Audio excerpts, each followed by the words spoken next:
नमस्कार दोस्तों, मैं Jai Kishan Pratap Singh, mechanical engineer, 6 time GATE qualified, highest rank all India rank 100, GATE AE JE PSUs में जो मेरा टीचिंग एक्सपीरियंस है वो है 6 ईयर्स का, 6 साल का टीचिंग एक्सपीरियंस है। इन 6 सालों में मैं इंडिया के लगभग हर स्टेट, हर सिटी में जाकर घूमा हूँ और पढ़ाया हूँ। आज हम अपने चैनल थर्मोवाला पे आपका स्वागत करते हैं और हम इस थर्मोवाला पे बात कर रहे हैं अभी बेसिक थर्मोडायनेमिक्स एंड एप्लीकेशन की। इस बेसिक थर्मोडायनेमिक्स एंड एप्लीकेशन में आज जो टॉपिक मैंने चूज किया है वो टॉपिक एंट्रोपी।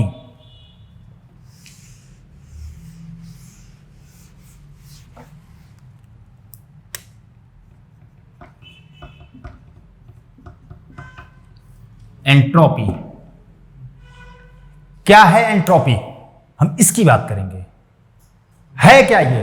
बस लोग एंट्रोपी एंट्रोपी करते हैं लेकिन समझ नहीं पाते कि एग्जैक्टली एंट्रोपी है क्या।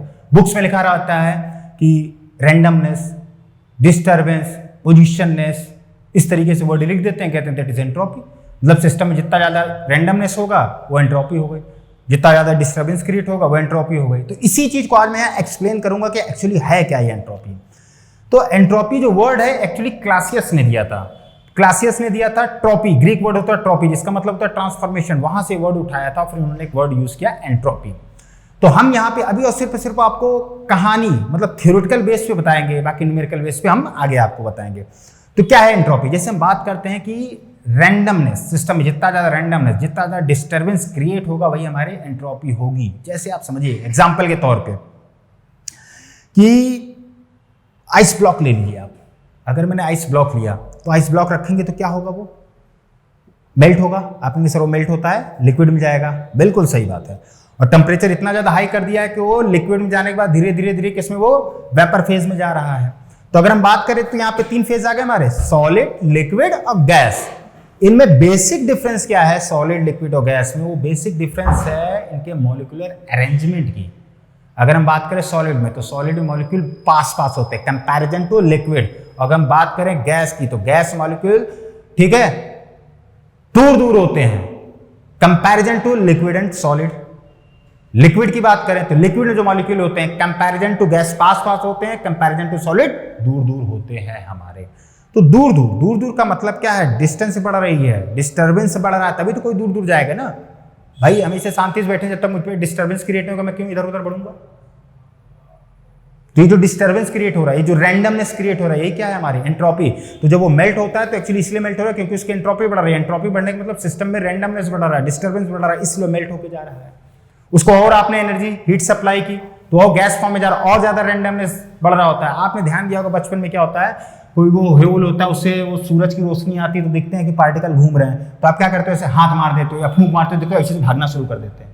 तो जो ऐसे भागते हैं या जो फूंक मार रहे हो, कर क्या रहे हो आप? उसमें डिस्टर्बेंस क्रिएट करो, रैंडमनेस क्रिएट कर रहे हो, रैंडमनेस बहुत ज्यादा बढ़ रही है, तो मतलब कर क्या रहे हो आप? एंट्रोपी बढ़ा रहे हो आप, डिस्टर्बेंस। यही तो है एंट्रोपी। एक एग्जांपल और देता हूं मैं आपको कि जैसे मैंने मान लीजिए बम खाया, बम, हाँ वही बम जो फटता है। अगर बम खा लेंगे, अब कहो सर कौन सा? हैंड ग्रेनेड खाएंगे तो प्रेशर की प्रॉब्लम है, यार आने दो यार, टाइम बम खा लो। अगर आप टाइम बम खाते हैं तो क्या होगा? वो टाइम बम फटेगा। तो आप बोलेंगे सर फटेगा मतलब चिथड़े उड़ गए शरीर के? नहीं यार, चिथड़े उड़ गए शरीर के ये वर्ड सही नहीं है। हम मैकेनिकल इंजीनियर हैं तो टेक्निकल वर्ड यूज करना चाहिए। तो टेक्निकल वर्ड क्या है कि जब मैंने वो बम खाया, उससे जो एनर्जी रिलीज हुई, उससे क्या हुआ? हमारे बॉडी में डिस्टर्बेंस क्रिएट हुआ, जिससे हमारे जो पार्टिकल हैं जो ऑर्गेनाइज्ड मैनर में वो डिसऑर्गेनाइज्ड हो गए, रैंडमनेस हो गई, डिस्टर्बेंस क्रिएट हो गया, पार्टिकल दूर दूर हो गए। तो पार्टिकल दूर दूर हो गए, रैंडमनेस आ गया, डिस्टर्बेंस आ गया, तो मतलब क्या हुआ? एंट्रोपी बढ़ गई हमारी। That is entropy. Randomness, disturbance, यही तो है ना एंट्रोपी हमारी। जैसे जैसे जितना ज्यादा डिस्टर्बेंस क्रिएट करते जाएंगे उतना ज्यादा सिस्टम की एंट्रोपी हमारी बढ़ती हुई जाएगी। एग्जांपल की तरफ मैंने अभी आइस का लिया, दूसरा एग्जांपल मैंने ये बम का लिया। अब थोड़ा सा और आगे बढ़ते हैं, ध्यान समझिएगा। जैसे मैं बात करता हूं, देखूं कुछ पड़ा है नहीं, चलो कोई नहीं, इमेजिन करिए फिर जब नहीं है, सिक्का में ढूंढ रहा था। अगर मैं बात करूं कि मेरे पास क्वाइन है और मैंने क्या किया, उस क्वाइन को टॉस किया, ठीक है, इस क्वाइन को टॉस किया और पकड़ लिया। फिर से सुनिए एग्जांपल, मैंने इस क्वाइन को टॉस किया और इसे ऐसे पकड़ लिया। एयर फ्रिक्शन, ये सब हटा दिया मैंने, जो भी आपके दिमाग में सब हटा दिया। अब हम बात करेंगे यहाँ पे एंट्रोपी की। एंट्रोपी चेंज हुई या नहीं हुई, हम न्यूमेरिकल वैल्यू की बात नहीं करेंगे इस एग्जांपल से, हम बात सिर्फ और सिर्फ यहाँ बात करेंगे क्या इस प्रोसेस में एंट्रोपी चेंज हुई है कि नहीं हुई है। ठीक है, ऐसे कॉइन को टॉस किया और उसको ऐसे पकड़ लिया आपका। एक एग्जाम्पल ये हो गया हमारा एयर फ्रिक्शन, दुनियादारी जो भी आप सोच रहे हो उसको मैंने हटा दिया है। तो इसमें बात करें इस प्रोसेस में एंट्रोपी चेंज हुई है कि नहीं हुई है। पहली बात, न्यूमेरिकल वैल्यू से मुझे कोई लेना देना नहीं है, एक कॉइन लिया मैंने, राइट नाउ। अब आ जाइए आप 5 कॉइन लीजिए, देखिएगा ध्यान से, जैसे ये है 1 2 3 4 5, मेरी खुद के टकसाल है 1 2 3 4 5, ये सिक्के ले लिए मैंने 1 2 3 4 5 रुपए। क्या आप कहेंगे सर 3 रुपए का सिक्का कहाँ था, 4 रुपए कहाँ था? अरे कोई नहीं, मेरे खुद के टकसाल है, ले लिया मैंने। और एनी हाउ इन सिक्कों को मैंने ऐसे उठाया, फ्रिक्शन उठाने में जो लग रहा सब हटा दो आप, हैं, उठाया और छोड़ दिया मैंने। तो 5 सिक्के इनको मैंने उठाया, इनको छोड़ दिया, ये वापस यहां पर आए। तो now during this process again entropy change हुई कि नहीं, हम इसकी बात करेंगे, न्यूमेरिकल वैल्यू की बात हम नहीं करेंगे। अब दो ही ऑप्शन है पास, या तो चेंज होगी या नहीं होगी, लेकिन होगी तो क्यों होगी, नहीं होगी तो क्यों नहीं होगी, हम ये जानना है। तो एक एग्जांपल हो गया जब आप सिंगल कॉइन टॉस कर रहे हैं, एक एग्जांपल हो गया जब 5 कॉइन को लेके कर रहे हैं। तो आप समझिए यहां पे है क्या, ध्यान समझिएगा। रेफरेंस की बात बहुत होती है, क्योंकि जब भी हम एंट्रोपी की बात करते हैं तो हम एब्सोल्यूट एंट्रोपी नहीं कैलकुलेट करते, हम ऑलवेज क्या कैलकुलेट कर रहे होते हैं, रिलेटिव, एक रेफरेंस लेवल लेके ही चेंज इन एंट्रोपी ही तो कैलकुलेट कर रहे हो। और जहाँ कहीं भी चेंज इन वर्ड यूज करते हैं that is not absolute, nothing is absolute in this universe, ये बात भगवद गीता में भी लिखी है। तो एब्सोल्यूट कुछ भी नहीं है, तो हम एक रेफरेंस पॉइंट को ही लेके बात कर रहे होते हैं।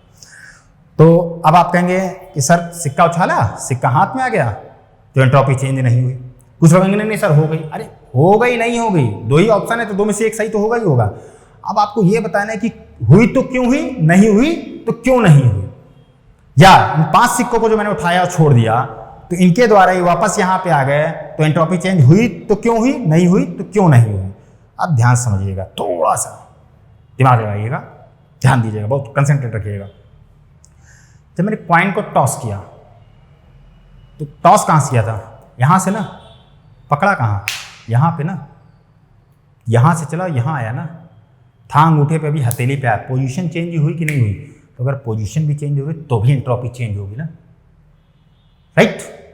हाँ, अब आप कहेंगे ठीक है सर पोजीशन चेंज हो गई तो एंट्रोपी चेंज हो गई। अब आप कहेंगे ठीक है सर हमने कुछ ऐसा किया, हम बहुत परफेक्ट हैं, हमने सिक्का टॉस किया और यहीं अंगूठे पे ही गिरा, वो ऐसे उछाला था ऐसे ही यहीं आ गिरा, अब आप बताइए अब नहीं होगी चेंज। बिल्कुल सही बात है, लेकिन थोड़ा सा और डिटेल में चलते हैं, ध्यान दीजिएगा। सिक्का जब मैंने कॉइन जब टॉस किया तो ऊपर हेड था या टेल था, राइट, ध्यान रखिएगा।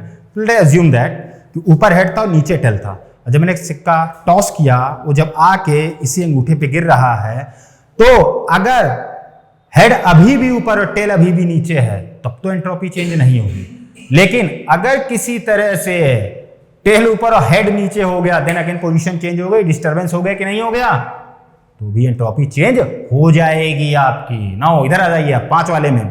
अब 5 आपने उठाए, गिरा दिए, अगर सारे के सारे अपनी ही पोजीशन पे गिर रहे हैं, लाइक जहां 1 वाला था 1, जहां 2 वाला 2, जहां 3 वाला 3, जहां 4 वाला 4, जहां 5 वाला 5, अगर सारे के सारे अपनी ही पोजीशन पे आके गिर रहे हैं तो एंट्रोपी चेंज, आप कहेंगे सर अगर सारे के सारे अपनी पोजीशन पे आके गिर रहे हैं तो एंट्रोपी चेंज नहीं होगी।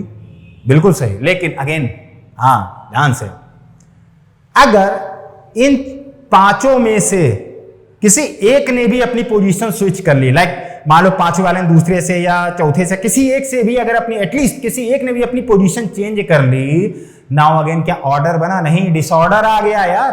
और डिसऑर्डर आया, डिस्टर्बेंस आया, तो क्या हो जाएगा, एंट्रोपी चेंज हो जाएगी। कोई एक भी, सारे सारे करते तो भी, कोई एक भी कर लेता तब भी, क्योंकि भाई अब वो पोजीशन नहीं रहे ना, पोजीशन चेंज हो गई ना इनकी, अब वो ऑर्डर नहीं रहा, डिसऑर्डर हो गया ना, डिस्टर्बेंस हो गया कि नहीं हो गया, तो इसलिए भी इनकी एंट्रोपी चेंज हो जाएगी। नाउ अगेन आप कहेंगे नहीं ठीक है सर मैंने इस तरीके से कि सबके सब अपनी पोजीशन पे ही आके गिरे, नाउ आप बताइए आप कि चेंज हो रही है एंट्रोपी कि नहीं हो रही है।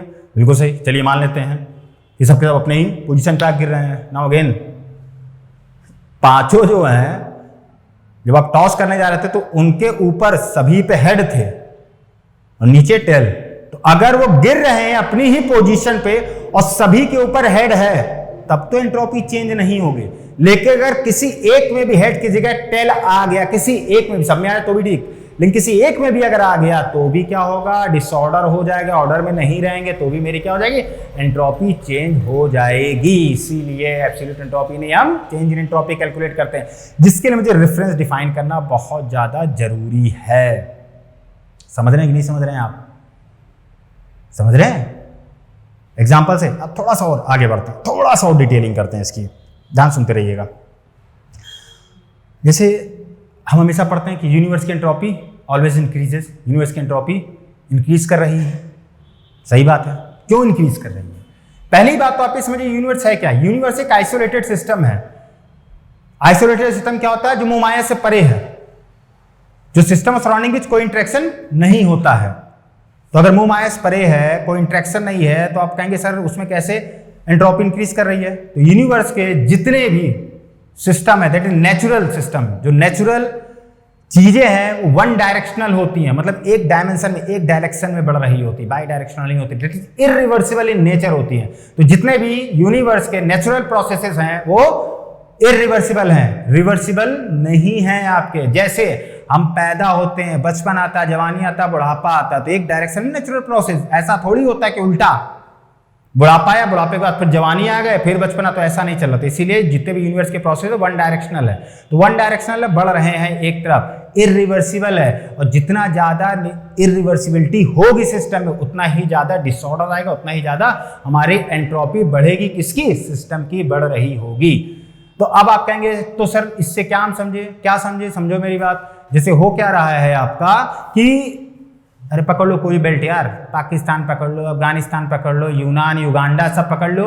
अभी देख रहे थे अर्मेनिया, अजरबैजान, पता नहीं किसमें लड़ाई चल रही थी। तो यार जो बम फोड़ रहे हो, गोली चला रहे हो, जला दे रहे हो, देखो अभी बम की आवाज आ रही है, ये सब कर रहे हो, तो हो क्या रहा है? भाई मैंने बताया आइसोलेटेड सिस्टम यूनिवर्स। तो जो हीट निकल रही है, जो बम फोड़ा है, गोली मारी है किसी को, ये हीट जो एनर्जी है निकल रही है, जब सिस्टम से बाहर नहीं जा रही तो कर क्या रही है? ये सिस्टम के अंदर रह रही है। ये सिस्टम के अंदर रह के कर क्या रही है? डिस्टर्बेंस को क्रिएट कर रही है। जैसे आप बोलते हैं ना कि ग्लेशियर पिघल रहे हैं, आप बोलते हैं ग्लेशियर पिघल रहे हैं, मैं बोलता हूं ग्लेशियर पिघल नहीं रहे, ग्लेशियर्स की एंट्रोपी बढ़ रही है, क्योंकि जो हीट है जब बाहर नहीं जा रही तो कहीं ना कहीं जाएगी, वो एब्जॉर्ब करेगा, जिससे उसमें डिस्टर्बेंस क्रिएट हो रहा होगा। यही एंट्रोपी है। और भी बहुत सारी चीजें हैं, अभी मैं सिर्फ और सिर्फ आपको एक छोटी सी कहानी बताया हूं। बाकी कैसे इससे न्यूमेरिकल सॉल्व करने हैं, कैसे क्या एनालिटिकल वे है, और कैसे यूनिवर्स बढ़ रहा है, इस एंट्रोपी कॉन्सेप्ट से मैं वो भी बताऊंगा आपको। और मैं आपको कयामत का वो दिन भी बताऊंगा कि जिस दिन ये ब्रह्मांड का अस्तित्व खत्म हो जाएगा आपका।